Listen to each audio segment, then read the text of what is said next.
Welcome to Hasbro. We're selling brand new toys now, pushing for critical race theory toys. The first toy we have to unveil is a Nerf gun. But the Nerf gun, every time you shoot it, if you hit a white person, it hurts even more. Because white people deserve it. Here at Hasbro, we'll also be releasing a new form of Monopoly, where all black people that play start off with $1 million of reparations, all white people start off in jail, and all Native Americans start off with 10 pieces of property for the stolen land that we took from them. And to round out our board game offering, we've got Guess Who's Oppressed. And if you are a black person, then you are oppressed. And then you can also guess who's racist. And it's the white people, especially the white males. If you're a black person playing the game, you automatically win. If you're white, you automatically lose. In all cases. Hasbro loves critical race theory. Hasbro does love critical race theory, as we've learned this morning through the vein of Project Veritas, who, you know, James O'Keefe, the founder of Project Veritas, what we'll call him, has released so many stories over the past years that he's been doing this, but this one's really important because it talks about critical race theory. You know, that theory that the left says is not infiltrating different facets of our society, is not being taught in schools, is not being pushed by corporations. Well, it turns out we're not conspiracy theorists after all. It is being taught by corporations, one of which is Hasbro. And a man came out by the name of David Johnson, and he has exposed that he is actually an employee at Hasbro and that they are teaching CRT. I'm going to show you a clip here from an interview that he did with James O'Keefe. Here we go. My name is David Johnson. I'm a packaging engineer for Hasbro. They are attempting to covertly push CRT, critical race theory, through branding and messaging through their products. Explain what we're looking at here. This is the program developed by the Conscious Kid, which is working with Hasbro to teach children about racial bias at an early age. By 3 to 6 months, babies are beginning to notice and already express preference by race. By age 3, children are already starting to apply stereotypes. They also may use racist language intentionally at this age. Well, I know that when I was 3 years old, all the other kids were calling me cracker, and that's, you know, that's just what 3-year-olds do, right? It's often, when I was 3 years old, a lot of white kids were walking up to me and saying, you know, we wish we were back in 1960. This is MAGA country. Yeah. This is MAGA country. Yeah, I was called a lot of racial slurs when I was 3 years old. Yeah. I don't know about you guys. Uh-huh. It's very common these days. But anyways, we got the amazing opportunity to interview both James O'Keefe and David Johnson, and we're going to show you that interview now, talk a little bit more about Hasbro and CRT. All right, what's up, guys? We got David Johnson here and James O'Keefe with Project Veritas, and I've just been alerted to some quite crazy information that you guys were telling me about, that David has now been suspended from his job at Hasbro. This is true. I tried to log into work this morning, and all my passwords were voided. Couldn't access any folders or meeting information. Suspended, yes. And so why did they give you any sort of reason? Is it because you came out as a whistleblower or what? No one said anything to me directly. I had some people at Harvey Nash, the company I contract through, reach out to me and state that I was suspended pending investigation. And so what was the situation that made you say, okay, I see what is happening at Hasbro, and I need to get in touch with someone like James O'Keefe to actually come out and share the truth? Why did you do that? I've seen CRT and things, however else it's called, wokeness, intersectionality. I've just seen it spread so far throughout other places in our culture that just when I saw it at work, I'm just like, I had a chance to actually speak out and say, hey, this is not cool. This is not something we should be doing. And there's no people like Veritas who are going to just expose that and bring it to light. Now, in that training, and I watched your initial interview this morning, they were talking about children as young as 3 years old showing racist tendencies. Were you surprised at all to hear that in your training at Hasbro? Yeah, my jaw was on the floor. It was just so mind-blowing to actually hear. And I'm not unfamiliar with their ideology, but just to hear people just wholeheartedly believe that you're going to have a bunch of 3-year-old racists running around is just ridiculous. Like, children aren't going to be that way unless the adults around them are teaching them to be that way. That's exactly right. I mean, racism is something that is taught. And what it seems like from the stuff you showed is that Hasbro wants to actively teach racism to the kids who it's marketing to and the parents that are buying the stuff for the kids. Were there any more specifics on how they were going to implement this CRT into, let's say, a toy brand or a certain product? Was there any more specifics on something like that? So maybe parents who are watching this have something they can look out for?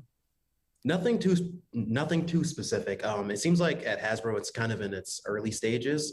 They do mention that they wanted to make sure that whether it's product design, packaging, marketing, that just the tenets of CRT are being considered at every level.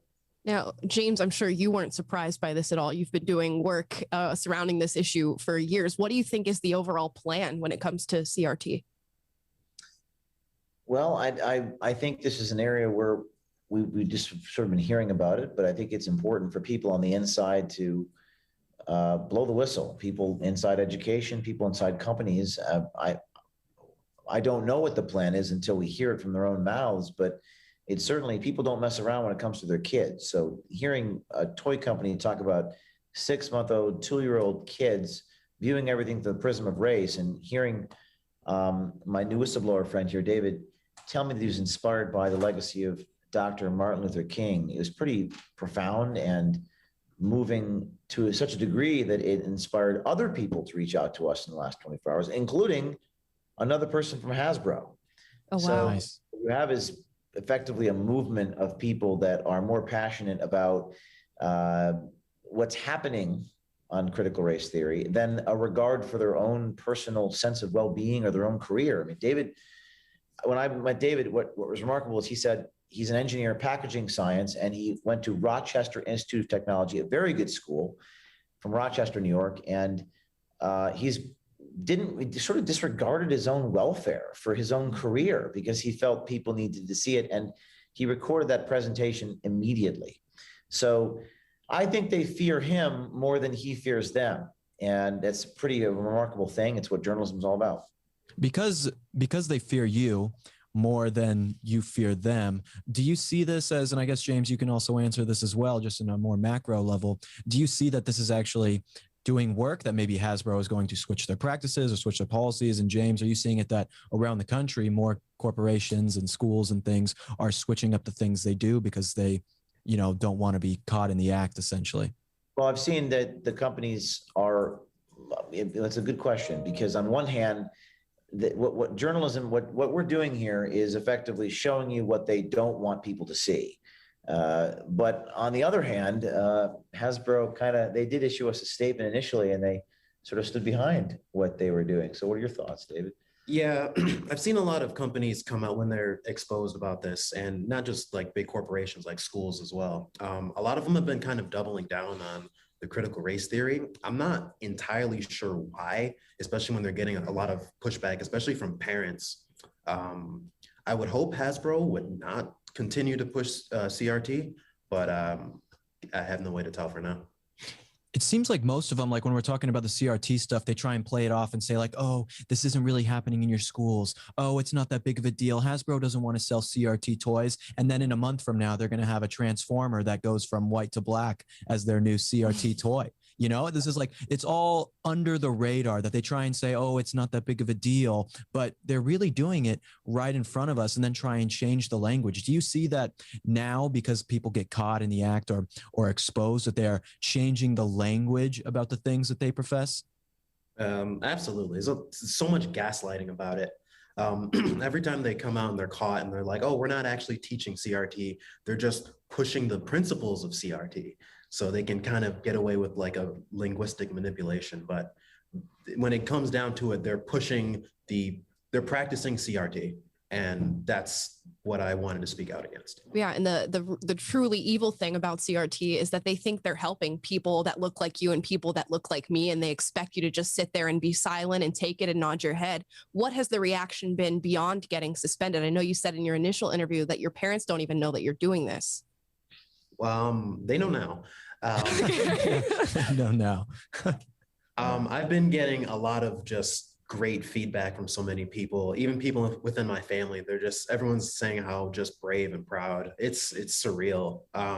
It makes me really feel like I'm doing something worthwhile, and I don't regret it for a second.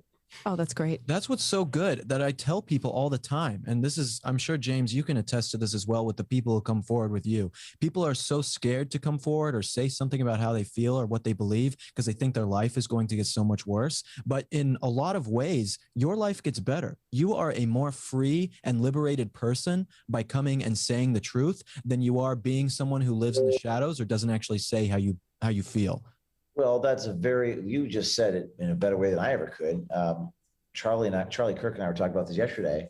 This is the idea that people are more afraid of losing what they have than gaining what they don't.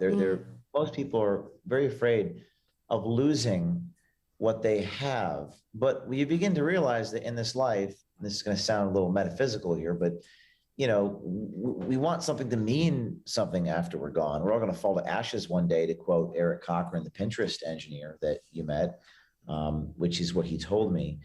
And I think that people are increasingly, I'm seeing this because I mean, literally I'm sitting here, I'm looking down at my phone because I've got every minute another person. I work for this company. I work for Amazon. I work for Google. And I want to give me one of those little hidden cameras. And you might wonder what type of person would give up a $400,000 a year salary. I mean, David went to Rochester Institute of Technology. He's an engineer, 25 years old, and he cares more about what they're doing than his own when one could say self-interest or his own career, because I think in our society, people are increasingly placing more of a value on the passion they have for the truth. And it's a movement that's budding.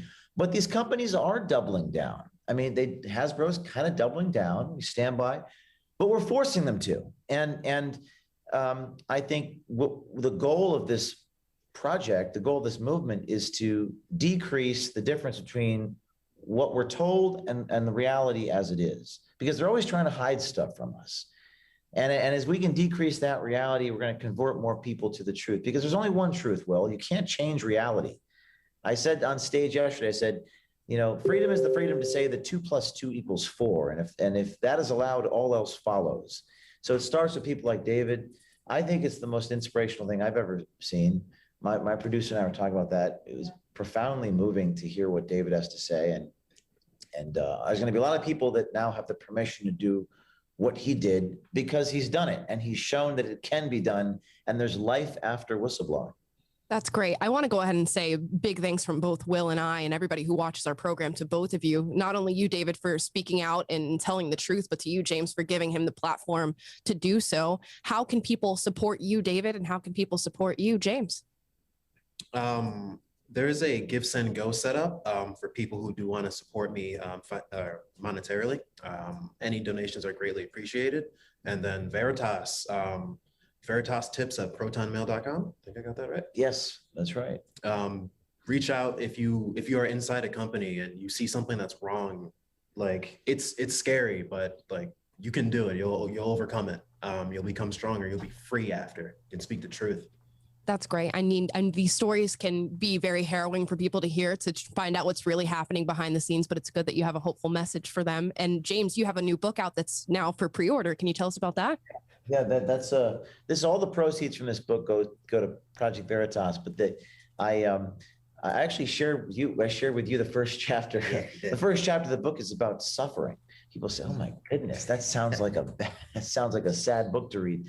But I think starting in this journey, I was arrested and faced some persecution. David Daleiden faced persecution. Andy faced persecution. So I just tried to document what it's like to be a whistleblower and an investigative reporter in this age.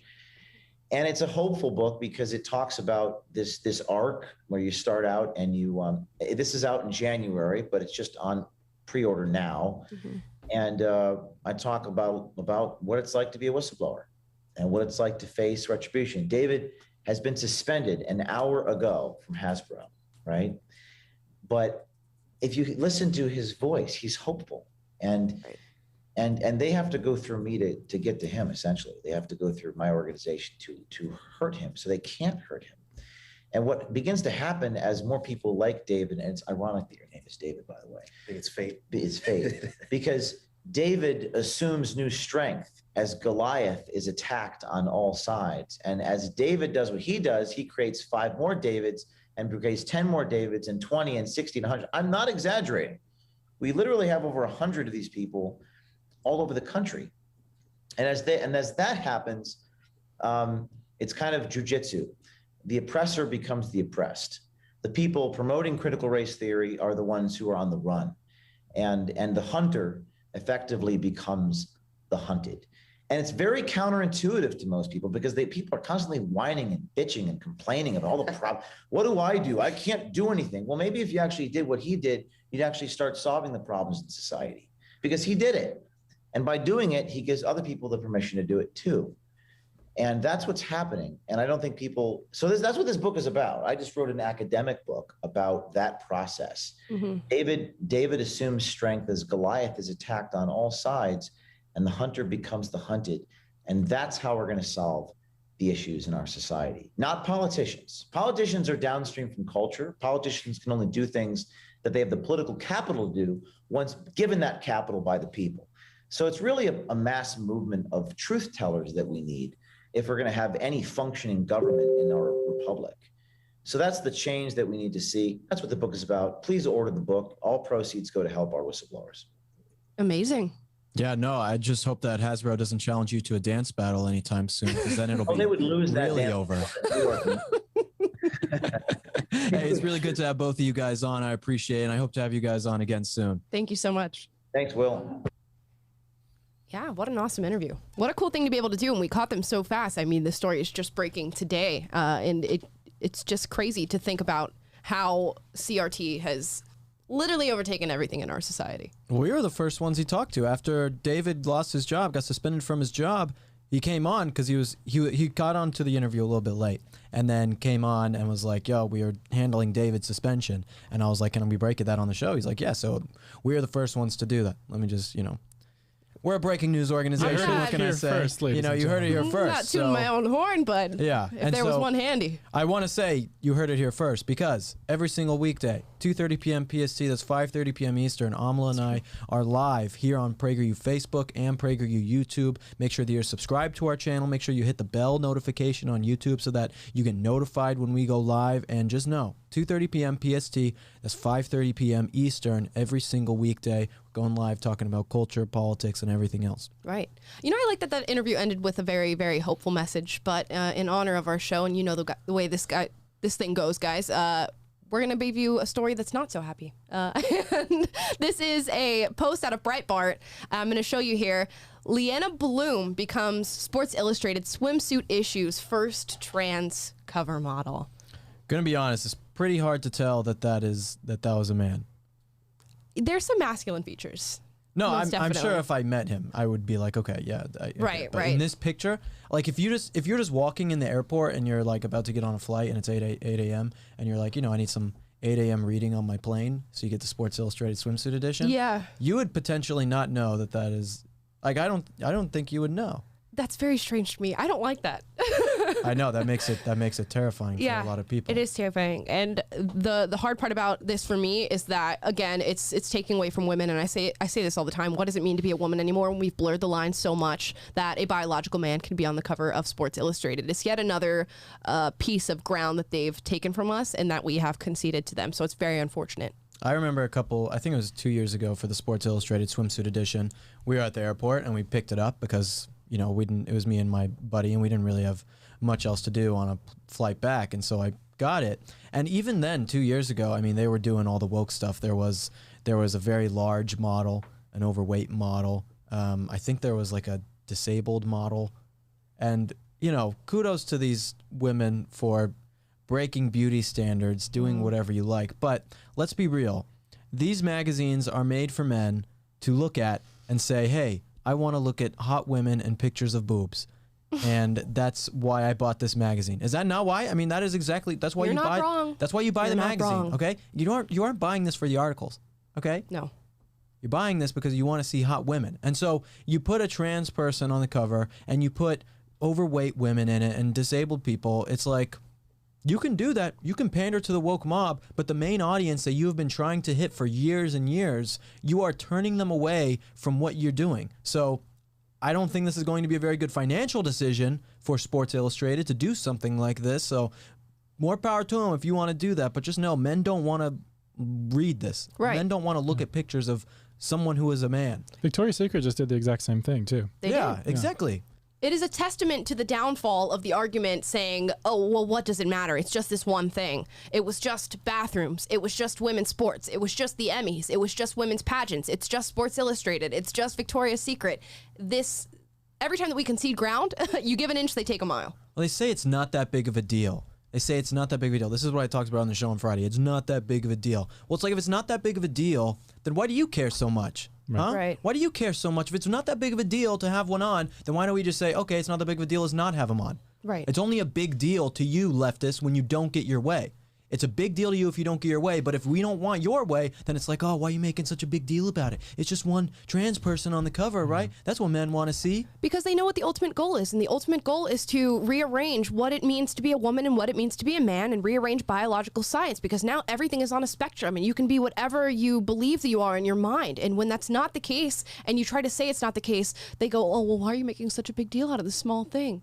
I think they're trying to, I think it's even more than that. I think they're trying to push men to like this. I mean, they put a guy who's a man who's transitioned to a woman. He has womanly features, quote unquote, sexy women features. I'm not calling him sexy, okay? I'm saying he has sexy features. I have to disclaim that, okay? But, big boobs and probably a big butt and looking like a woman. Like, they're trying to normalize that for men to. The irony too of like him or the trans person is conforming to all of the female beauty standards, and yet at the same time they're dismantling the beauty standards that they're putting the. Dude, none of it makes any sense. It's like, all why isn't it a fat woman trans person with other disabilities and stuff? If that, like, why not do it all at once? Why do we have to have her fitting into the traditional beauty scene? Which is it? Right. No, they should have put like an overweight trans model on the front with cellulite. They and have like no idea what disgusting Oh, don't worry. body. They're going to get there because they have to ease you into it. They have to contribute it to a cognitive pattern that you already have for women, and that's that attractive Victoria's Secret looking model. And then once you've accepted that, and that's okay, they'll put out another issue of Sports Illustrated where maybe she's bald or her hair's purple, and then they'll put out another one where she's overweight, or another one where it's just a man who says, I'm a woman. That's just like that picture that we looked at the show out on Friday about conservatives being the speed limit to the left. And it's like conservatives at one point in like a week or a year are going to be like, we're fine with putting a trans person on the cover of Sports Illustrated, but a fat trans person is too far. That's where we're at right now, unfortunately. It's very sad. Man. It's sad, but it's like, we're not the ones making a big deal out of this. You guys are making a big deal out of this by putting it on magazines. You're the one who's making a big deal out of CRT by putting it in kids' toys. It's like they're pushing their ideology every which way. That's why it's, movies don't get made by big studios anymore unless they have all these diversity quotas and stuff. It's like, you're making this a big deal. We're just defending reality and trying to reel us all back in and stay tethered to reality, because you're pushing an ideology that is untethered from reality, and it's so untethered from reality that you have to use your the institutions that you control to push it down on everyone, and you have to get it into kids, and there's in Blue's Clues and stuff like that, because you have to train them to be racist. You have to train them to think the way that you think, because it's not natural. It's not real life. Right. That's what's tough, because the people in charge can make these kind of decisions for something like Sports Illustrated model. But I feel like, I'm going to go on a limb, I don't have any real data, but I'm assuming men don't want to see this, okay? Men don't want that on the cover. So why do they actively go against their audience to make a woke point? Why do we see that happen all the time, that these companies and people go against what their audience actually wants and makes these types of bold statements? Why do they do that? Yeah. If you're going to lose money, why do you do that? And every time I always make this point, and I'm sorry if I sound like a broken record on this, but why are you normalizing a mental problem that leads to suicidal ideation? I don't know why somebody would do that. And time again, when we talk about this and we bring up the fact that transgender people have one of the highest suicide rates of all demographics in our nation, it just gets swept underneath the rug. And they keep normalizing them. They're giving transgender actresses Emmys now, now and nominating them in categories. They're putting them on Sports Illustrated. It's happening everywhere. And now they're indoctrinating kids into being confused about their gender and thinking that they are transgender when we know it leads to mental illness and suicidal ideation. That baffles me. Yeah, they don't care about people's actual well-being. Right. They care about pushing like power. You know, they care about seizing power for their ideas to win. And even if they have to lie, even if they have to, no matter how many innocent victims there are along the way, it's like the same thing with the whole defund the police thing. Like defunding police hurts minority in neighborhoods the worst, and yet they have to push this narrative because it's the ideology at all costs. The actual victims of their ideology, they overlook it. It's like it's Cuba, you know. They're everywhere you do communists, like the actual people suffer, but they're saying we're doing this for you, the common man, and that's the one who ends up poor and oppressed. And it's so backwards because you're like, oh, you're oppressed by capitalism, you're oppressed by all this stuff. And it's like, entrust us, this small group of elite people who are going to control everything and control all the state economy and give, charge you $200 for a bag of rice. Just give us the power because we're fighting for you. It's like you have to, push this idea of oppression so that you can actually oppress them. We give it back to you. They're good people. That's Batman. Amala doesn't reference. even know where that's from. I don't. You've seen Batman. I haven't. Seen Batman? You haven't seen Dark Knight Rises? I haven't. I'm going to be completely honest with you guys. Wow. You were merely The born in a collective sigh. woman's body. I was molded by it. You know what the good news is? I'm never bored on this podcast. No, that's a good thing. I feel like you are bored when we make movie references that you don't get. And I'm still interested, even though I think it's lame. Well, Amala's seen like You're 2 merely movies in her adopted entire away. That life. is not true. I've seen a lot of movies. It's just never movies that you guys reference. So then you've only seen bad movies. No, it's not true. Because Taylor and I That's see not good true. movies Yeah. that you haven't so seen. you We think. only watch so you Christian think. movies. You want to know how great Will Witt is? Just ask him. Yeah, no, he'll tell you. I only watch the best movies. You okay? don't even have to ask. No, you don't. He'll just tell you.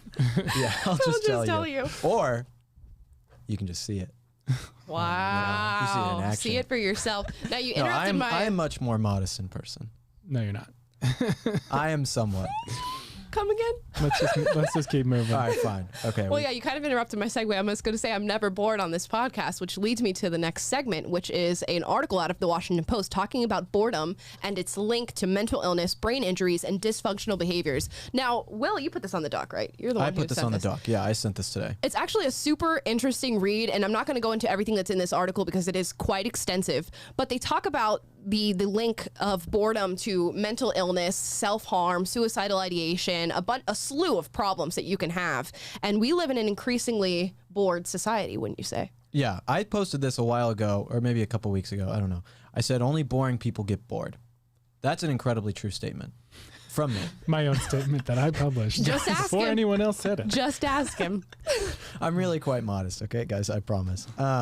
No, it's true, though. Only boring people get bored. If you don't have anything to do with your time, then it's because you're a boring person. You should Right. be able to entertain yourself or educate yourself at times when you feel like you have nothing to do. So either you're too lazy to go and read or educate yourself, or you're not an interesting person to have anything to entertain yourself with.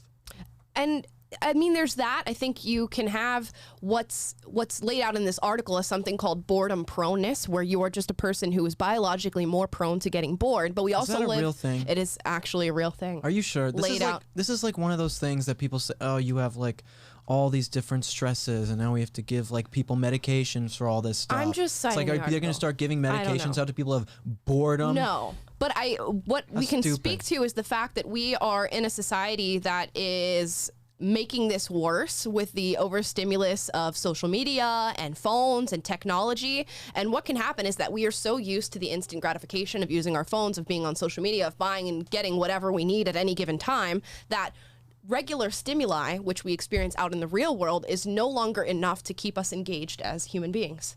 No, that's definitely true. But I think it's even more. I think it's having too much time to do these things.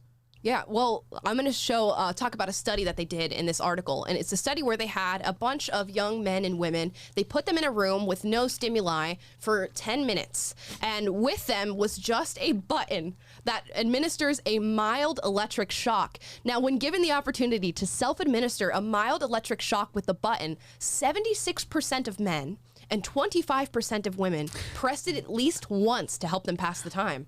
Based. Now I there would was for sure press it. I There's would no you would doubt. for sure press Yeah. it. You Oh, guys yeah. would? I would not. See, this. You can and people sit 10 think minutes men in and a room? women are the same. They're not, because 67% of men would administer you an gotta see if electric you shock. can take it. Yeah. Yeah. They said they even had one miserable person who shocked himself 190 times through the duration of the 10 minutes. No, that's just a weirdo. Sadist. That should be illegal. It should be illegal. Yeah, and they say that boredom is one of the worst feelings that you can have as a human being. That Yeah, come on. Can the you majority be so of dramatic? people, the majority of people who took this survey and participated in this experiment said they would rather experience physical harm than prolonged boredom. No, I mean, that makes sense. I get why people would say that, but you are being so dramatic, okay? You are being so dramatic. It goes to show how cushy society Exactly. has become.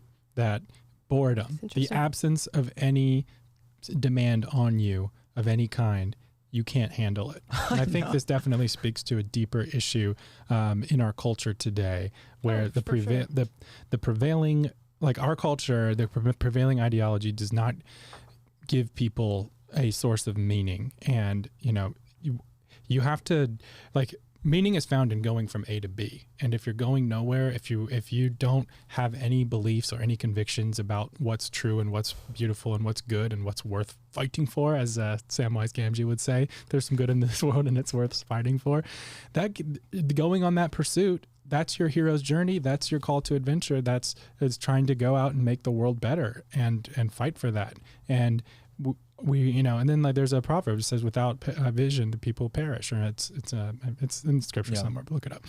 It says, without a prophetic vision the people perish and cast off restraint. And like that's so true. Like, if you don't have a vision for your life, but like our culture does not give young people a vision anymore. It's all about sit back and collect an unemployment check indefinitely, because you need to be taken care of, and there's no challenge, there's no, hey, go out there and make something of yourself. Society needs you to be an individual, to be an Ubermensch, as he said, and make something of yourself. And there's just no framework for that that's taught. And it's not in our cultural stories anymore. It's not in our movies. It's not put out there. The dad's always a deadbeat instead of someone who's heroic. And that's what's happening. That's what's beneath all of this stuff. This is why when we were in Vegas this weekend, for Taylor's bachelor party, which was a ton of fun. We lost all of our money, which is fine. We bet it all on red. One hand on red on roulette, and we lost all of it. That's fine. That's fine.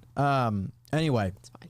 When we were in the pool and I brought up Don Quixote, I don't remember why I brought it up, but Don Quixote is an amazing book because if you guys haven't read Don Quixote tells the tale of a guy who basically becomes a knight, and he is super imaginative, and then he's got his partner Pancho, who's more of like a realist, and they go together and they learn, and he's like fighting a windmill thinking that it's monsters and everything, and it's a story of creating adventure and excitement around your life, even if that's not there, but you are going out and doing something amazing with the time that you have. It's an amazing read. If you guys haven't read Don Quixote, you should definitely read Don Quixote. But it's that's what it's like. And it's like, people, instead of looking back and saying, oh, like the world sucks, like you should be going and looking to make the things that you say suck better. But do we have the added benefit of growing up at a young age without being exposed to the sort of technology that young people are exposed to now? Because if you are, a 2-year-old right now growing up with an iPad in your hand and you grow up to be a young adult, how can you not experience this extreme boredom just as a result of the way that you were nurtured? Yeah, but you're like 14 years old and you grew up with I was TVs. not raised. I grew up with a TV. I wasn't raised same. with a smartphone in my pocket. Yeah, but by the time that you were like in high school, you did. Yeah, when I became a high schooler, I got a smartphone. Yeah. But it's completely different than being a young toddler raised with instant gratification always in your hand. Right, and the companies engineering their algorithms in order to keep your attention span as short as possible, and keep you on their app as long as this possible. would affect someone who's 50 years old, like Taylor. Like this. Oh, absolutely. But the extent is far different. Right. Well, there's something to be said for, like, we haven't caught up with.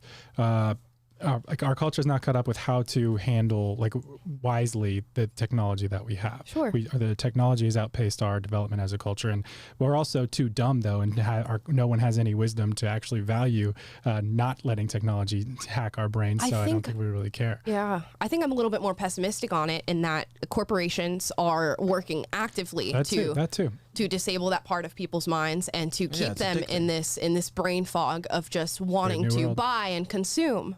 Yeah. No, that's 100% true. Yeah. But I talked about this. But they're doing what they're incentivized to do. You know, they're incentivized to maximize profit and keep you on their platform as long as possible. So, I mean, that's to be expected. But what hasn't caught up yet is how do we regulate that for one? But then how do you as individuals and individual families, how do parents, monitor their kids' time? It's sad. And people are outsourcing parenting to their tablets, and kids are just getting, their brains are being hooked up to this stuff, and you don't. But it comes from not having a people with strong values and deep convictions. You will notice that effect that it's having on your children, and then you'll catch it, and you'll train them, and you'll tell them the stories that will help lead them in the right way. It's so interesting that we're talking about this, because the church service that I went to this weekend was called Vigilance in the Age of Technology, and it was a church service specifically for parents talking about what they can do with their children. And the preacher read something really interesting. It's that a majority of American families and households, the parents only spend 35 minutes a week having meaningful conversations with their kids. Yeah, that's So rookie numbers. You got to push those numbers up. It's insane. And they're talking about the technology that kids are using, and there are kids that spend 6 or more hours every single day on technology. So when our generation is gone and we got to experience life without the invasiveness of technology, and all that's left are the generations that had nothing but that, what is the world going to be like? Well, you should be talking to your kids about values and I agree. things going on in the world, at least at dinner time. Like if you come home late or whatever because you're working hard, you should at least be doing it at dinner time and as much as you can in between then too. I mean, it's incredibly important for you to do that. Yeah. But I will say too, like, this is why someone like Jordan Peterson has risen to such prominence, because there's such a dearth of like meaningful engagement. He's telling people what they need to hear, and saying, all he does is like say true things and, hey, sort yourself out, and kids aren't hearing that, and they're not being exposed to he's like the dad of this whole generation that is not being given any vision or given any accountability for their lives. But people still, I think, have a deep existential need for that on some level, and if you can speak to that as he has, I think it can be awakened, as long as they're not too deep entrenched in the woke stuff. And exactly, because that's the other thing, the wokeness gives you meaning on the other side, but it's like this fabricated sense of meaning, whereas if you adopt all of this ideology and this closed way of thinking, then you can find meaning within it, but the problem is it's not real and it doesn't correspond to reality. So you're the thing that you're getting your meaning out of is fake. At what point is the abyss too deep? We need less leisure time. That's I still say that 100%. It should be illegal to sit home and be bored. It should be, okay? It should be. Lately, everything's been. It should be illegal to do this thing. It should be illegal to pull in front of me and call the cops because you are spending too much time leisurely. No, like, you should plan your week, and after you get done with work, you should be planning out time after you're done with work and say, I'm going to read for an hour tonight. I'm going to do cooking for 30 minutes to an hour tonight. I'm going to read my Bible for this amount of time. I'm going to have meaningful conversation with my parents for an hour. Like, you are planning out your day, segmenting it so you don't have a bunch of time where you're just sitting around oozing like a bag of milk on your couch. Like, you need time that is scheduled and what? You give me that look. It was just an interesting analogy. Oozing bag of milk. That's like what you are. They have bags of milk in Canada, right? Or is it? Yeah, I forget where that. Or is it Australia? I had them at lunch when I was a kid. Anyway, you understand what I'm saying? You segment your life so that you don't have a bunch of time where you're just aimlessly not knowing what to do with your time. You need to segment the things that you're doing. That's what it's like to be an adult. Very true. Yeah. Amen. They used to say. I personally I struggle with like having a lot of rigidity and scheduling and stuff, but I don't know. I also just have a thirst for like knowledge and stuff, so that drives me to listen to Jordan Peterson and stuff like that when I have my free time.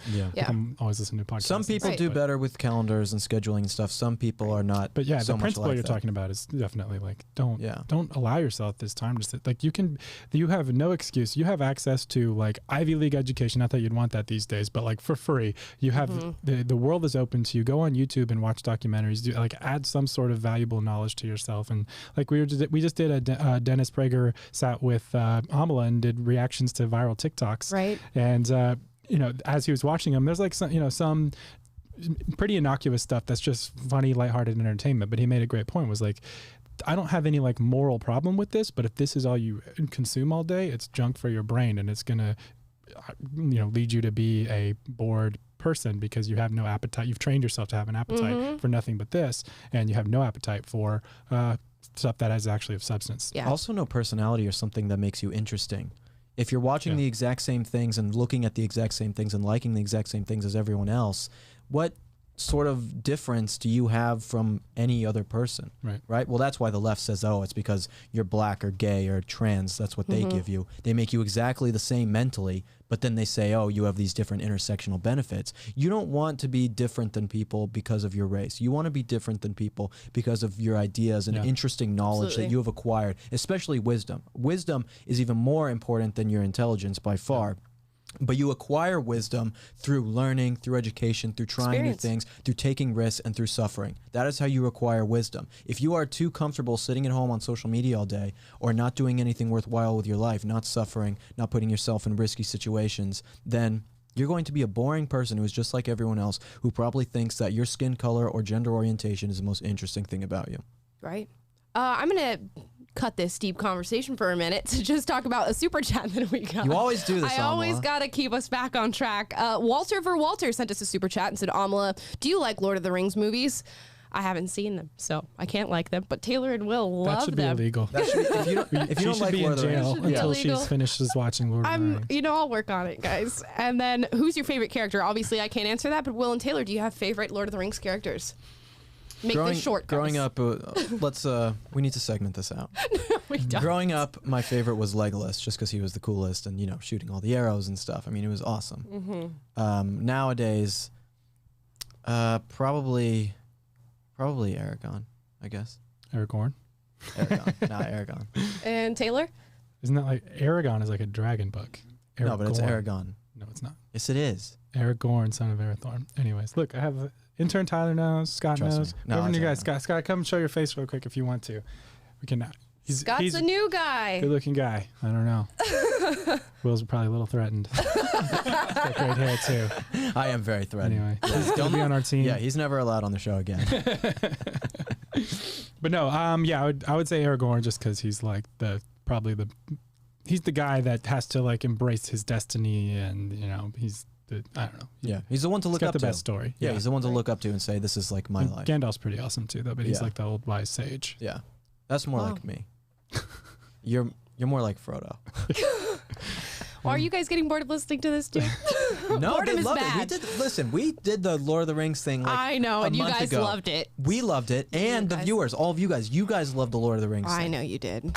But the good news is you don't have to listen to a word that Will, Taylor, or I say because we're a propaganda machine. And that is definitely true. You know who said that? That is going to be clipped immediately. Yeah, it is going to be clipped out immediately. Of context, but the reason I say Bombshell, Amala admits that PragerU is a indoctrination machine. The reason I say that is because we got, featured in an article out of CatholicWeekly.com. Surprisingly enough. Let's be honest. We're featuring this article. We the really article's are. Not featuring us. Yeah. Yes, we are. We had to go scour the internet to find this. We really did. But this is by Mark Shea. The title of this article is Ungarbling Some Bafflegab. That's the name of the article. I thought that was Lord of the Rings speak. Yeah, that sounds like Uruk-hai language. Now he writes, Prager University. What did you just say? That's a line from Lord of the Rings, which I will not utter here. The language is that of Mordor. Sorry, keep going. Moving on. Anyways, the article starts off by saying, PragerU... If you keep quoting Lord of the Rings. There are a few who can. Sorry. Some sort of elder. Anyways, guys, this is going to be my last stream for PragerU. I actually quit. I'm going to go work for the Daily Wire. You can go work for Catholic Weekly. I'm going to go work for Catholic Weekly.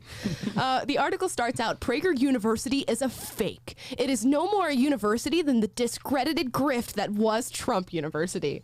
Now let's go ahead and address this. Because Prager University has never and will never claim to be an actual university institution. No. Well, I don't know if we'll never, but we don't know. I think it's so funny that their first pushback on us is that you're not a real university. Never have we claimed to be an actual university. But we teach you more than a university. That's the idea. Well, they say we're straw manning their whole argument. It's a straw man. That's where you start. I know. You're not an actual university. It's I know. Well, that's your a straw whole man. man is built of straws. Anyways, Now, he tells us what PragerU actually is. He says it is, in fact, a propaganda outlet that releases little videos that are a fool's idea of wisdom, a stupid person's idea of intelligence, and a con artist victim's idea of trustworthiness. Little videos. Our videos aren't little. It's not about the size of the videos. It's how you use the videos, okay? They're being seen by millions of people. Billions. Billions of people. Over 5 billion people. Yeah. Have seen our Billions videos. and billions and billions. It's very tremendous. Anyway, so the one tweet that he really was struck by, he was really angered, was a tweet that we put out saying, since the left is so much more interested in fixing society than in fixing the individual, politics inevitably becomes the vehicle for societal improvement. I stand by this tweet. Makes complete sense to me. Probably PragerU's best tweet. It might just be. And Mark Shea doesn't really like it. But we as conservatives always say that the real change happens on the basis of the individual, and we can change individuals in our day-to-day. It makes no sense to try and be this transformative movement that goes and alters society, and that is what the left runs on. Now, Mark took this really, really the wrong way and said that we don't believe in the state having any part in what individuals do, and we don't believe that the state has any role in legislating morality here in the United States. Oh, I do. So I'm do all I. about that. Don't tee him up for another hot Yeah, take. exactly. No Totally hot takes, Will, just normal takes. I can't do that. I only have hot takes. Hot takes that are going to get us banned. What's your hot take on legislating morality? Well, I think that it can be done. Murder, I mean, you're telling people they can't murder. That's morality. Right. Right? It's immoral to murder someone. You are legislating morality. I mean, we do That's that. not a bad thing. We do that everywhere. We do that in our schools. We do that in our communities. We do it on a state level. We do it on a federal level. We do legislate what is right and wrong and what actions are right and wrong for you to do as an individual. So for somebody to read that tweet and think that we have the idea that the state has no part in legislating morality, like we're some sort of anarchist, I don't know, libertarian, I don't know. I don't know how you read that and get... The fact you called me a libertarian... That's the worst part of this article. That's the most offensive thing you could have ever called me. Not Antifa, not a leftist, not a fascist, a libertarian. You better not call me that. That's horrible. I'm sorry to all the libertarians that watch this show because I'm sure there are quite a few. That's okay. But Get a no, kick out of it. and it's funny enough, we actually put out a video today for our 5-minute video called Few Penalties, More Crime, and it is in fact about legislating morality and legislating what can and cannot constitute a crime here in America. So I'll play a little bit of that for you. The role of the prosecutor is to pursue justice. This primarily means enforcing the laws passed by the representatives of the people. Enforcement protects citizens from future crime, but also offers some measure of satisfaction to the victims of crime. This is the basis of civil society. But over the last several years, a growing number of American cities have elected prosecutors who are de-emphasizing enforcement. This is by design. These prosecutors openly vow to reform the criminal justice system by means of selective prosecution. Woo! So there you go, Catholic Weekly. You're wrong. There should have been a black police officer in the cartoon. Yeah, I know. I'm offended. That's I'm actually more offended because of my skin color. I'm sorry. Good one. I'm sorry. But yeah, I just think it's a ridiculous argument that as conservatives, we don't believe that you can legislate morality because clearly we do. We are the group of law and order. We believe that crimes are crimes and they should have just punishment. Yes, immoral things should be illegal. Like, I think that parents making their child transition should be illegal. That's your hot take? That's my hot take. That's I don't not know too if that's hot a of a hot take. but it should be illegal. Yeah, and a child. Yeah. Yeah. I don't think it's Yeah, hot if a take at all. parent, because then people talk about like, oh, you can't legislate morality when it's like a victimless crime, but that crime does have a victim. I mean, it's the child being pushed into it. So yes, you should be able to make that illegal. Yeah. If you haven't seen our podcast where we watch the 60 Minutes segment where they talk to children who have detransitioned after undergoing sex reassignment, hormone blockers, hormone therapy, go and watch that because it is horrible and it does point to the fact that doing that with your child is a crime and it should be treated as such. Yes. Anyways, we love watching people get owned. We love owning people here at Wow. PragerU. Amala, I don't know what you watching now. It might be different than No. We're going to watch that. on CNN because Brian Stelter brought a guest, Michael Wolff, onto his show, and I don't think he was anticipating what Michael Wolff was going to say to him. And we're going to play that for you today because we got a kick out of it, and we hope you do too. You know, and that's what Trump does. He has spent most of his administration seeing people on television and immediately calling them. But maybe that's how it works sometimes, I don't want you to think. Is that how it works? That's how you get access? But I don't want you to think that what I said at that point was in any way inauthentic. I think the media has done a terrible job on this. I think you yourself, you know, while you're a nice guy, you know, you're full of sanctimony. You know, you become part of one of the parts of the problem of the media. You know, you come on here and you have a you know, a monopoly on truth. You know exactly how things are supposed to be done.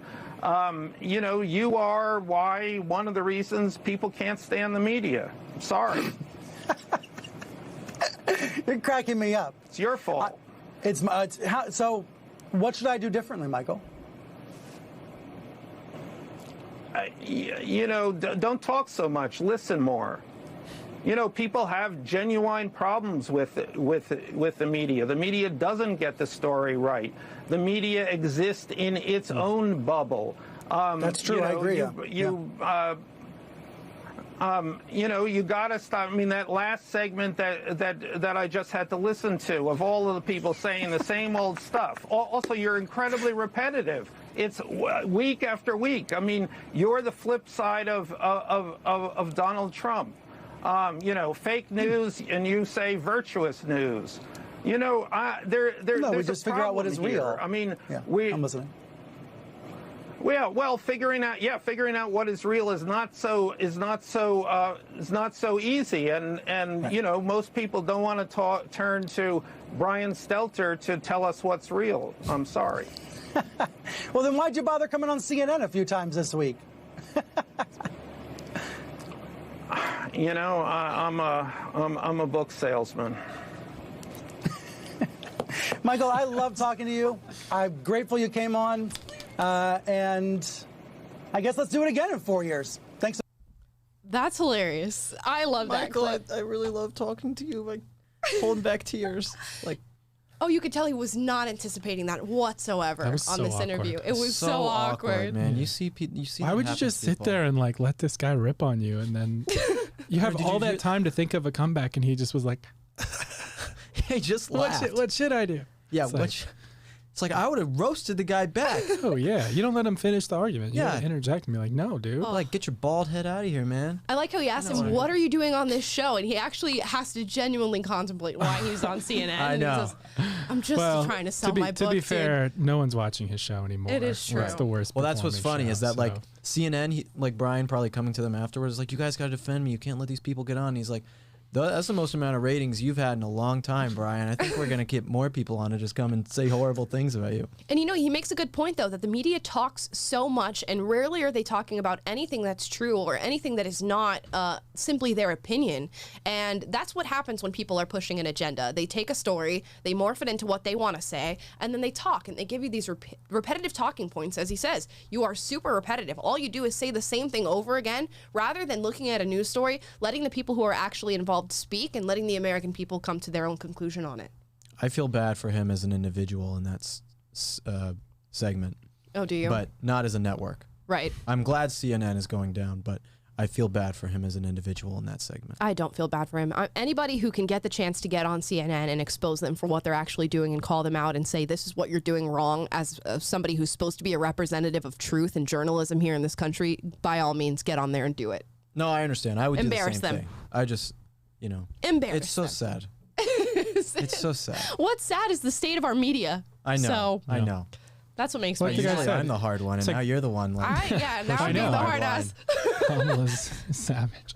No, it's like you said, like people, like not everyone who watches CNN is a hyper woke person, but when a lot of people just innocently tune in, they are too scared to watch Fox, or they're too scared to go anywhere else, so they just mindlessly tune in, and then you end up getting one narrative and one message, and it's super repetitive, and it's the same old stuff, and it's spin, and it's not. And he said people go and turn on the TV to find out what's happening in the world, and like that's what's messed up about the state of our media is they have a mandate to tell people the truth, arm people with facts is technically what their role is in a free society, but instead it's push a narrative on people and try to brainwash them to your elitist, leftist worldview, and to try to make that get more infiltrate in society. And it's like, it's the same thing with, again, you know, Mattel or Hasbro is doing it with the kids' toys, the CRT, and like this is just the same thing for adults. It's brainwashing everywhere. Right. It's like, it's no longer, oh, let me turn on the news so I can find out what's happening in the world. It's let me turn on the news so I can get the left's take on what's happening in the world and their idea of what's happening in the world and how we should fix it. And what's dishonest about it, though, is like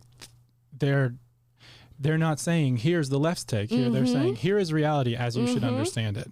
And if you're coming into that innocently, well, the other side's doing the same. I mean, it's not like I don't find anything wrong with bias in media. I mean, I think if you're honest about it, yeah, right. That's what like I'm saying. everyone kind of knows, like especially MSNBC yeah, and exactly. stuff. You know, like if you're saying that, like, oh, we're a pro, you know, Democrat organization, or we're obviously on the right, and you lean into that and you're like, okay, that's good. But when you make it transparent or don't make it transparent and say, oh, we're totally unbiased news, and then you're obviously on the left, then yeah, there's something wrong with it. I have no problem But with there's bias. also something to be said though for like baseline journalistic integrity, and I feel like that's at a lower point than ever, and it's definitely gotten way worse in the last like 5 or so years than at any time before. Like I was talking to my brother the other day, and like I used to listen to NPR on my drive to work and stuff because you might just learn something interesting about some random thing, like I don't know, a breed Mongolian beekeepers. Yeah, a breed of squirrel in Texas or something, and some what unique stuff they do. And now it's like they somehow figure out how to relate the squirrels to racist. Like how is white people driving past the squirrels more quickly racist?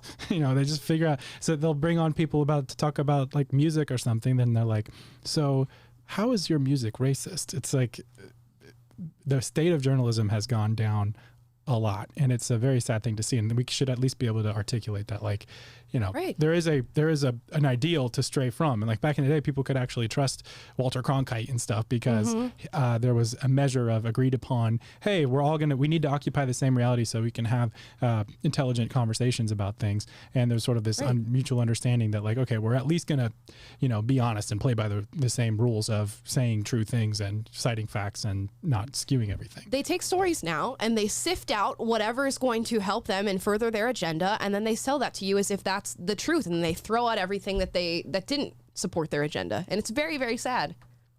Which is why like it. I don't like it. Fortunately, we have a show on the air right now, Will and Amala Live. Woo! Well, we are. Listen, let me tell you, we are honest and not biased at all. We are not biased at all. Okay, we obviously are just straight down the middle politically. Of course, okay, of course we are. Yeah. When we're talking about making transgender kids illegal, then we're obviously right down the middle. A hot take to end the show, guys. If you guys like this show, please like, subscribe, turn on the notification bell to get notified when we go live. Although that doesn't always work, being that YouTube and Facebook are leftist platform that like to censor us. If you want to be personally notified, a system that we are still working on, text live to 41776, and eventually you will get a notification sent to your phone that says that Will and Amala are live to talk to you every day. And if you see my t-shirt here, this is a Prager Force shirt. We are selling these in our merch store at PragerU.com if you'd like to buy one. But if you're thinking, I'm not a member of Prager Force, how can I buy that t-shirt? Join Prager Force by going to PragerForce.com. That is anybody who is a high school student, college student, or a young professional under the age of 35.